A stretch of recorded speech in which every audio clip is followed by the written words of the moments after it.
नमस्कार. मी गणेश तुकाराम शिंदे आपण सर्वांचं आपल्या या यूट्यूब चॅनलवर सहर्ष स्वागत करत आहे. आता गेल्या जवळपास एक दशकापासून धाराशिवचे नागरिक धुरा खड्डे अशा रस्त्यातून मार्गक्रमण करत आहे. आता धक्केखात प्रवास करण्याचं धाराशिवकरांचं नशीब आता पालटणार आहे. कारण धाराशिवला जे विमानतळ फार पूर्वी तयार झालेलं आहे, त्याची रुंदीकरण झालेलं आहे, लांबी वाढवलेली आहे आणि या विमानतळावर मोठी विमानं पण आता उतरू शकतील आणि उड्डाण पण करू शकतील. त्यामुळं धाराशिव शहराची देशातील आणि जगातीलही अनेक शहरांशी कनेक्टिव्हिटी वाढेल असं चित्र काही काळात आपल्याला दिसून येणार आहे. त्यामुळंच तुळजापूरचे भाजपचे आमदार, धाराशिव जिल्ह्यातील भाजपचे नेते म्हणून घेणारे आमदार राणा जगजितसिंह पाटील यांनी लवकरच धाराशिवकरांचा प्रवास सुकर होईल असं त्यांनी प्रसिद्धीपत्रक काढलं आहे. इथं आम्हाला गावात पायीच फिरावं लागतं. गावात कुठल्या वस्तू आणायचं म्हणलं तर बाजारपेठ शोधावी लागते. तिथं खड्ड्यातूनच प्रवास करावा लागतो. धुळीनं माखलेल्या रस्त्यातूनच आमची येता करावी लागते आणि तुम्ही आम्हाला हवेतून उड्डाणाची स्वप्न दाखवत आहात. तुम्ही स्वप्न दाखवत आहात त्याबद्दल आम्ही तुमचे धन्यवादच मानतो. तेही आम्हाला लवकरच तुम्ही हवाई सफरीचं सोय घडवून आणा एवढं मात्र नक्की. आमचं म्हणणं ऐकलं याबद्दल तुम्हाला द्यावे तेवढे धन्यवाद थोडेच आहेत. जिथं 2-2.5 वर्षापासून शहरातील रस्त्याच्या विकास कामासाठी निधी आला, त्या निधीला मग कधी पालकमंत्र्याकडून कधी तुमच्याकडून या निधीला स्टे आणण्याची पण कामगिरी तुम्हीच केली होती. आणि ज्यावेळेस नगर परिषदेची आत्ताच्या निवडणुकीचा निकाल जाहीर झाला त्याच्या दुसऱ्याच दिवशी स्थगिती उठवल्याचं पण शासनाकडून आदेश निर्गमित करणारे पण तुम्हीच होतात. आता ही 117 कोटीची कामे लवकरात लवकर पूर्ण करा आणि आम्हाला खड्डे मुक्त रस्तेचं दर्शन लवकर घडवा एवढीच आमची माफक अपेक्षा तुमच्याकडून असणार आहे. महाराष्ट्र विमानतळ समितीला महाराष्ट्र औद्योगिक विकास महामंडळाकडून बारामती, धाराशिव आदी अशी 4 विमानतळ हस्तांतरित करण्याचा निर्णय राज्य शासनानं घेतला आहे. ही महाराष्ट्र विमान प्राधिकरण कंपनी आहे, ती राज्याची कंपनी असून तिचं अध्यक्षपद हे मुख्यमंत्र्यांकडे आहे. मुख्यमंत्रीच याचे अध्यक्ष असल्यामुळे त्यांनी धाराशिवचं विमानतळ लवकरात लवकर सुसज्ज असं व्हावं, इथं मोठी विमानं उतरायला वाव मिळावा आणि ती उतरावी.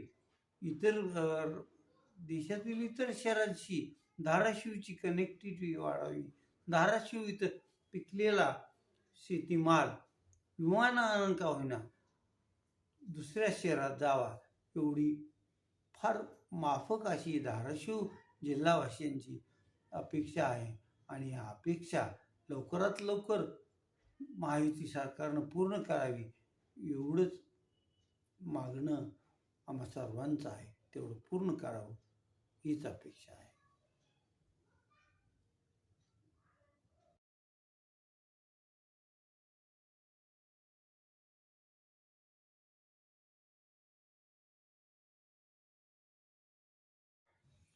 काल 2025ला निरोप देऊन आज आपण 2026 ह्या नवीन वर्षात पदार्पण केलं आहे.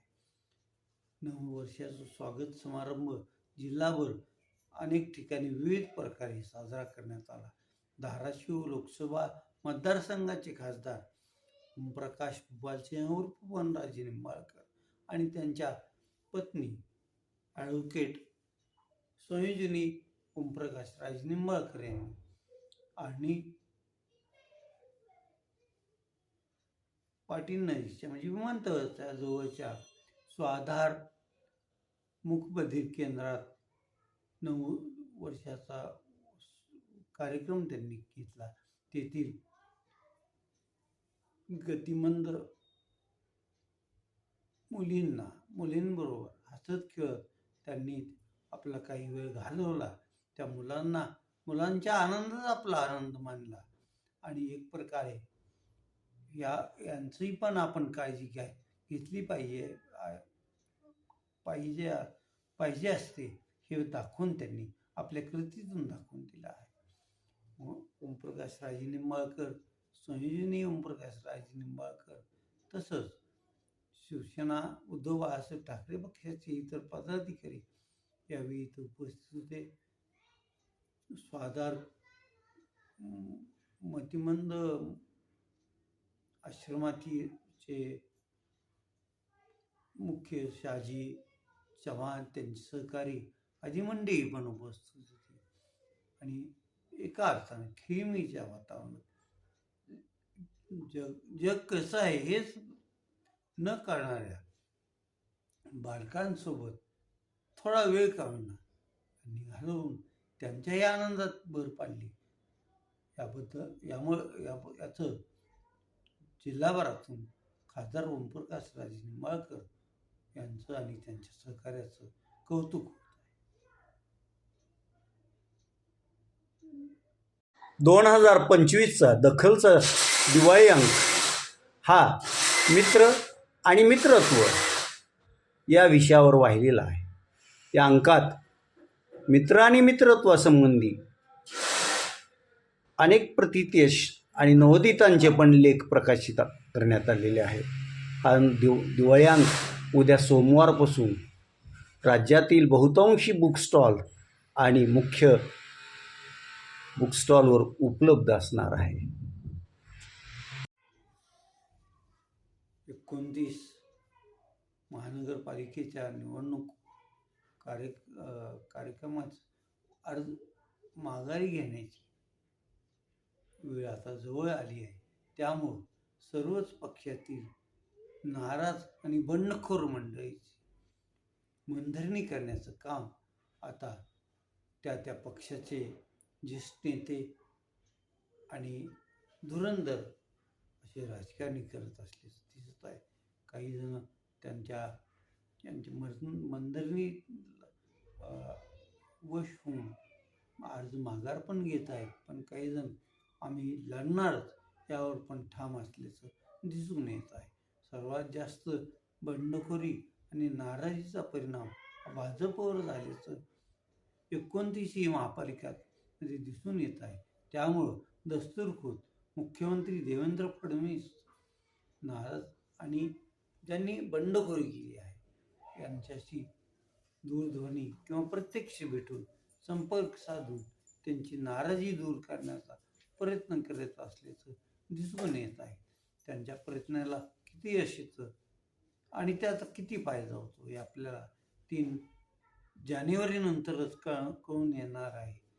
तोपर्यंत निवडणूक रिंगणात असलेले अर्ज दाखल केलेले उमेदवार किती ताणून धरतात, कोणाशी ही करतात, ऐकतात की नाही, का आपला स्वतः सुभा म्हणून निवडणूक लढवतात हे 3 जानेवारीनंतरच स्पष्ट होईल. आज आपण इथेच थांबूया. तुम्ही आपल्या हे यूट्यूब चॅनल सबस्क्राईब करा, लाईक करा आणि कमेंट्स पण. धन्यवाद.